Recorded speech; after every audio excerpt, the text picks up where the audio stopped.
এবং আজকে যে আলোচনাটা আমি করব, যে ডিসকাশনটা আপনাদের সাথে করছি, সেটা একদমই ভ্যালিড ডিসকাশন। সেটা টু দ্য পয়েন্টে আমি আলোচনা করতে চাই। এবং আমার কাছে মনে হয় বাংলাদেশের ক্রিকেট ফ্যান্স যারা আমাদের দেশে বসবাস করেন, যারা বাইরে বসবাস করেন, যারা বাংলাদেশে খেলা ফলো করেন, সবার জন্য it's going to be a very very good news. নিউজটা কি? এই মুহূর্তে বাংলাদেশের ক্রিকেটের সবচেয়ে সংকটের জায়গা, টেনশনের জায়গা, ভাবনার জায়গা, অস্বস্তির জায়গা কোনটা? Shakib Al Hasan and Mashrafe Bin Mortaza, they are out of cricket, they are out of national team. Mashrafe Bin Mortaza অনেক আগে থেকেই, Shakib Al Hasan not a retired cricketer formally till now, but Shakib Al হাসানও এখন পর্যন্ত বাংলাদেশ জাতীয় ক্রিকেট দলের সেট আপের বাইরে। Mashrafe Bin Mortaza still living in this country. Shakib Al Hasan বাংলাদেশে আসতে পারছে না বা সেই কনফিডেন্স পাচ্ছেন না। তাদের ক্রিকেট, তাদের পলিটিক্স, সবকিছু যে ব্লেন্ডিংটা হয়ে ম্যাসাকার একটা সিচুয়েশন তৈরি হয়েছে, সেটা আসলে কোথায় গিয়ে শেষ হচ্ছে সেই আলোচনা। সাকিব আল হাসান এবং মাশরাফি বিন মুর্তজা, তাদেরকে যেভাবে ট্রিট করা হচ্ছিল commonly for their role in politics, for being the MP of the previous government, এই দুই ক্রিকেটারের ব্যাপারে একটা স্পেসিফিক অবজারভেশন আমরা পেয়েছি বাংলাদেশের এই মুহূর্তে সর্ববৃহৎ রাজনৈতিক দল বাংলাদেশ ন্যাশনালিস্ট পার্টি বিএনপি থেকে। আমি কোনো আমার কথা বলছি না, আমি উদ্ধৃত করেই বলছি। ইশরাক হোসেন, আপনারা সবাই জানেন, ইশরাক হোসেন হচ্ছে প্রয়াত মেয়র এবং স্পোর্টস মিনিস্টার, বিএনপির সময় তিনি ছিলেন। সাদেক হোসেন খোকা, বাংলাদেশের স্পোর্টসে যার একটা বড় অবদান, সেই সাদেক হোসেন খোকার সন্তান, সুযোগ্য সন্তান। এবং ঢাকা দক্ষিণ সিটি কর্পোরেশনের মেয়রের দায়িত্ব নেবার জন্য তিনি যে মামলা করেছেন, সেখানটা তিনি জিতেছেন, অফিসিয়ালি সেই দায়িত্ব তিনি পালন করবেন। বিএনপির রাজনীতিতে এই মুহূর্তে যে কজন ইয়াং অ্যান্ড ইমার্জিং লিডারশিপ রয়েছে, তাদের একজন ইশরাক হোসেন মাত্র কদিন আগে স্পেসিফিক ভাবে বলেছে সাকিব আল হাসান আর মাশরাফি বিন মুর্তজার যে বাংলাদেশের ক্রিকেট হিস্ট্রিতে ইনভলভমেন্ট, কন্ট্রিবিউশন, সেই ইনভলভমেন্ট এবং কন্ট্রিবিউশন বিবেচনায় রেখে তাদেরকে ভিক্টিমাইজ করা কোনোভাবে উচিত হবে না। I am repeating, Shakib Al Hasan এবং মাশরাফি বিন মুর্তজাকে কোনোভাবেই তাদের অবদান বিবেচনায় ক্রিকেটে ভিক্টিমাইজ করা উচিত হবে না, এবং সেটা তিনি চান না। এখন এই কথা তো আমিও বলতে পারি, আপনারাও বলতে পারেন যে আপনি বা আমি চাই না, কিন্তু ইশরাক হোসেন যখন বলবে, সেই কথাটা বা সেই চাওয়া না চাওয়াটা অনেক বড়, সেই চাওয়া না চাওয়াটা অনেক ইনফ্লুয়েন্স ক্যারি করে। সেই চাওয়া না চাওয়াটা অবশ্যই ফর্মাল এমন একটা স্টেটমেন্ট যেখানটায় সাকিব আল হাসান এবং মাশরাফি বিন মুর্তজার ক্রিকেট ক্যারিয়ার নিয়ে যে অস্বস্তি ছিল না, পলিটিক্যাল ক্যারিয়ার নিয়ে যে অস্বস্তি তৈরি হয়েছে, সেই অস্বস্তি অনেকটা দূর করে। ইশরাক হোসেন এরপরে খুব ভ্যালিড ব্যাখ্যা দিয়েছেন। তিনি বলেছেন তাদের পপুলারিটিকে কাজে লাগিয়ে, পার্টিকুলারলি দি দ্যান গভর্নমেন্ট, তারা হচ্ছে এই দুজনের ব্র্যান্ডকে ইউজ করার চেষ্টা করেছে, স্পেসিফিক ভাবে বলেছে। এবং এই যে দুজন ক্রিকেটার সাকিব আল হাসান এবং মাশরাফি বিন মুর্তজা, মাশরাফি বিন মুর্তজা এখন বাংলাদেশের থেকেও অনেকটা হচ্ছে শীতনিদ্রায় রয়েছেন। সাকিব আল হাসান দেশে আসতে পারছেন না। সাকিব আল হাসান তার বন্ধু তামিম ইকবালের জন্য ফেসবুকে শুভেচ্ছা জানিয়েছেন যেন দ্রুত সুস্থ হয়ে ওঠেন। লাস্ট ম্যাচটা তিনি খেলতে পারবেন কি পারবেন না সেটা নিয়ে অনিশ্চয়তা। বাংলাদেশ ক্রিকেট বোর্ড এখানটায় কোনো রোল নিতে পারে নাই, স্পেসিফিক কোনো স্টেটমেন্ট আমরা পাই নাই। সিলেকশন প্যানেল থেকে বলা হয়েছে পারফরমেন্সের কারণে সাকিবকে রাখা যাবে না, এর থেকে বাজে যুক্তি আর হইতে পারে না। সেখানটায় ইশরাক হোসেন বলেছেন যে এই যে দুজন ক্রিকেটার যারা হচ্ছে এমপি হয়েছেন, কিন্তু তারা তাদের এই এমপিত্বকে কাজে লাগিয়ে এলাকায়ও কোনো ধান্দাবাজি, দুই নাম্বারি, টাউটারি এগুলো করে নাই।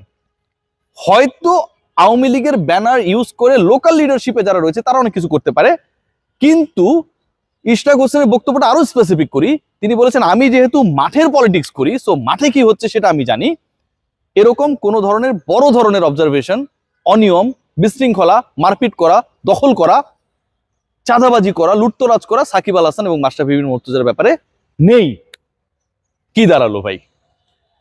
এই দুজন প্রথমত ভিক্টিমাইজ করা উচিত হবে না, তার মানে তাদেরকে ভিকটিম করা হয়েছে, যেহেতু তাদেরকে তাদের ব্র্যান্ডকে ইউজ করে পলিটিক্সে আনা হয়েছিল। সেকেন্ড পয়েন্ট যেটা, তারা এমপি হবার পরেও, পার্লামেন্টারিয়ান হবার পরেও তাদের এলাকায় এমপিরা সচরাচর বাংলাদেশে যেটা করে উইথ ডিউ রেসপেক্ট, আমরা সবাই জানি, সেরকম কোনো ধরনের বিতর্কিত কর্মকাণ্ডে জড়ান নেই। এর বাইরে যদি কোনো ইস্যুস থাকে সেটা লিগালি মোকাবেলা করা হবে, সেটাও তিনি বলেছেন। তার মানে কি সাকিব আল হাসান এবং মাশরাফি বিন মুর্তজার বাংলাদেশ কেন্দ্রিক, বাংলাদেশ ক্রিকেট কেন্দ্রিক যে ইস্যুসগুলো আমরা বড় করে দেখছিলাম, মনে করা হচ্ছিল যে বাংলাদেশের ক্রিকেটে কখনো যদি বাংলাদেশ আওয়ামী লীগ যদি আবারও ক্ষমতায় আসে তার আগ পর্যন্ত তারা রেলেভেন্ট না, এটা পার্শিয়ালি ভুল। তাদের ভিক্টিমাইজ করা হবে না, ইট মিনস তাদের contribution in cricket Bangladesh nationalist party logically চায়। ইশরাক হোসেন সেই ব্যাপারটাই প্রচ্ছন্নভাবে বোঝানোর চেষ্টা করেছেন। তাহলে এখন আমরা কি বলতে পারি, যেই ট্যাগলাইনটা দেখছেন, সাকিব আল হাসান বাংলাদেশের হয়ে আবারও খেলবেন? সাকিবকে ভিক্টিমাইজ করা উচিত হবে না, মাশরাফিকে ভিক্টিমাইজ করা উচিত হবে না। তারা পলিটিক্যালি গণহত্যার সাথে জড়িত ছিলেন না, এরকম কর্মকাণ্ডের সাথে তাদের ইনভলভমেন্ট ইশরাক হোসেন তিনি মাঠে রাজনীতি করেন, তিনি পান নাই। তাহলে কি দাঁড়াচ্ছে? তাহলে তো ভাই তাদের ব্যাপারটা কনসিডারেশনে আসছে। তাহলে তো সাকিব আল হাসান বাংলাদেশের হয়ে if is okay to play, if is fit to play, if is a good performer to play, contribute to his country, তাহলে সাকিব আল হাসানকে মাশরাফির ক্যারিয়ার নিয়ে তো আসলে আলোচনার কোনো সুযোগ নেই। না খেলানোর বা একটা গ্র্যান্ড রিসিপশন দেওয়ার ক্ষেত্রে কোনো বাধা থাকছে না। This is the reality, this is the truth. So আমার কাছে যেটা মনে হয় যে যেই সিচুয়েশনটা অগাস্টের 5-এর পরে ক্রিয়েট হয়েছিল, এবং সাকিব মাশরাফি তো ব্ল্যান্ডারও করেছেন যথেষ্ট, ওই সময়টায় যেভাবে মানুষ মরছিল, ভাই ভুলে যান কে কোন দলের, কে কোন আদর্শের, আমি কোন রাজনীতি করি, রাজনৈতিক চেতনা বিলং করি, সেটা মুখ্য না। মানুষ মারা যাচ্ছে, আওয়ামী লীগ, বিএনপি, জামাত শিবির, সাধারণ মানুষ যেই হোক না কেন ভাই, ব্লাডের কালার সবারই এক, লাল, মারা যাচ্ছে। সো ওই জায়গাটা একটা স্টেটমেন্ট তো তাদের কাছ থেকে এক্সপেক্ট করা হচ্ছিলই, তারা সেটা করেন নাই, পরবর্তীতে দুঃখ প্রকাশ করেছেন। এবং আমার কাছে মনে হয় খুবই দায়িত্বশীল একটা জায়গা থেকে ইশরাক হোসেন তার যে বক্তব্যটা দিয়েছেন, এটাতে সাকিব আল হাসান এবং মাশরাফি বিন মুর্তজার যে বাংলাদেশের ক্রিকেটের রেলেভেন্স নিয়ে প্রশ্ন উঠছিল, সাকিব আল হাসানের আবারও কখনো লাল সবুজের জার্সি গায়ে আমার সোনার বাংলা গেয়ে মাঠে নামার সম্ভাবনা নিয়ে যে প্রশ্ন তৈরি হচ্ছিল, সেই প্রশ্নটা অনেকটা নিভে যায়।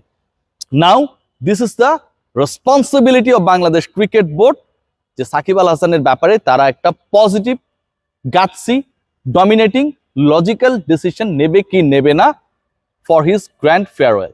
সাকিব আল হাসান নিশ্চয়ই বছরের পর বছর খেলবেন না। সাকিব আল হাসান খেলার জন্য যে এভেলেবেল সেটাও তিনি প্রমাণ করেছেন ওই বোলিং অ্যাকশন পরীক্ষায় বা মেকানিক্যাল টেস্টে তিনি যখন অবতীর্ণ হয়েছেন। হোয়াট ডাজ ইট মিন? যে তিনি এখনো খেলতে চান, 38 বছর বয়সেও খেলতে চান, এবং তিনি সব পাস করেছেন। সো বাংলাদেশ ক্রিকেট বোর্ডের রোলটা এখন জানার, দেখার, বোঝার।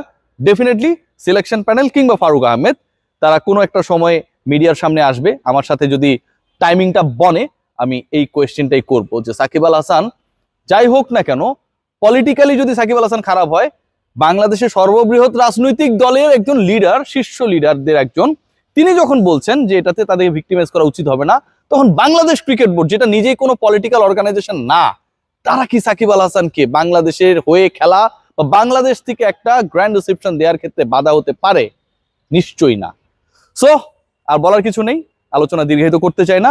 Good luck for all the players যারা আসলে বাংলাদেশকে বিভিন্ন সময় রিপ্রেজেন্ট করেছেন, এবং একই সাথে আমার কাছে মনে হয় it could be a awareness for all, যে দিন শেষে আপনারা ভাই আমাদের icon for your play, for your playing career, for your games, for your performance. কিন্তু আপনারা যখন পলিটিক্যাল পার্টির মধ্যে চলে যান ক্যারিয়ার শেষ করার আগে, সেটা সবার জন্যই অনেক বেশি বিব্রতকর হয়। সবাই ভালো থাকবেন, টেক গ্রেট কেয়ার।